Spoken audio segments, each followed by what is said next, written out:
আসসালামু আলাইকুম ওরহমতুল্লাহি ওবরাকাতুহু। আমাদের মা বাবারা সন্তান প্রতিপালনের ক্ষেত্রে চরম গাফলতি করে, এই দিকটা আমি আপনাদের সাথে তুলে ধরতে চাই। দেখেন, এই দুনিয়াতে সবচেয়ে বেশি আপন হচ্ছে মা এবং বাবা। এই দুনিয়াতে মা এবং বাবারা তাদের সন্তানের জন্য যেমনিভাবে শ্রম দেন, কষ্ট করেন, অন্য কারো জন্যে এরকম করেন না।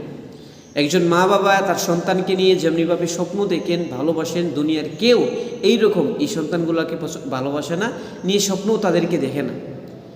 এরপরেও দেখা যায় সন্তানগুলা একটা সময় লাইন থেকে চলে যায়, সত্যপথ থেকে দূরে সরে যায়। তাদের মধ্যে ভদ্রতা থাকে না, সভ্যতা থাকে না, শিষ্টাচার বলতে কোনো কিছু তার মধ্যে থাকে না। এর কারণ কি?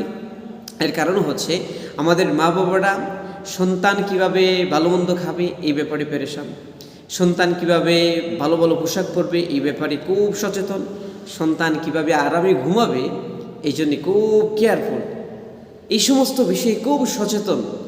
কিন্তু মূল যেই জিনিসটা ভদ্রতা, নম্রতা, শিষ্টাচার, যে জিনিসগুলার কারণে তার মান সম্মান বৃদ্ধি পাবে, তার পরিবারের ব্যাকগ্রাউন্ড ভালো হবে, এই সমস্ত বিষয়ের ক্ষেত্রে মা বাপদের চরম গাফলতি থাকার কারণে শেষে দেখা যায় সন্তানের জন্য এত কিছু করা হয়েছে, কিন্তু শেষের দিকে তার মধ্যে না আছে ভদ্রতা, না আছে সভ্যতা, না সে মুরব্বীদের সাথে ভালো আচরণ করতে পারে, না তার সমবয়সীদের সাথে তাল মিলিয়ে চলতে পারে, না তার বড় ভাইদের সাথে ভালো আচরণ করতে পারে, এমনকি তার পরিবারের সাথে, তার মা বাপদের সাথেও ভালো আচরণ করতে পারে না। কারণ মা বাবারা এই জিনিসটা শিখায় না।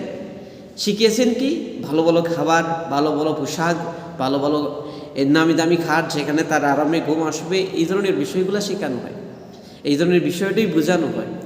তো আমাদের মা বাবাদের প্রত্যেকের উচিত এই অন্যান্য বিষয়ের প্রতি যেভাবে খুব সচেতন, ভদ্রতা, সভ্যতা, শিষ্টাচারের ক্ষেত্রে আরও খুব বেশি সচেতন হওয়া দরকার। তাহলে দেখবেন এই সন্তান আপনাকে যেমনিভাবে সম্মান করবে, আপনার খেদমত করবে, আপনার এলাকার আশপাশের মুরব্বী তাদের সম্মান করবে, শিক্ষিত মানুষ, গুণী মানুষদেরকে সম্মান করবে, আর তার সমবয়সী এদের সাথে তাল মিলিয়ে চলতে পারবে, ছোটদেরকে স্নেহ করবে।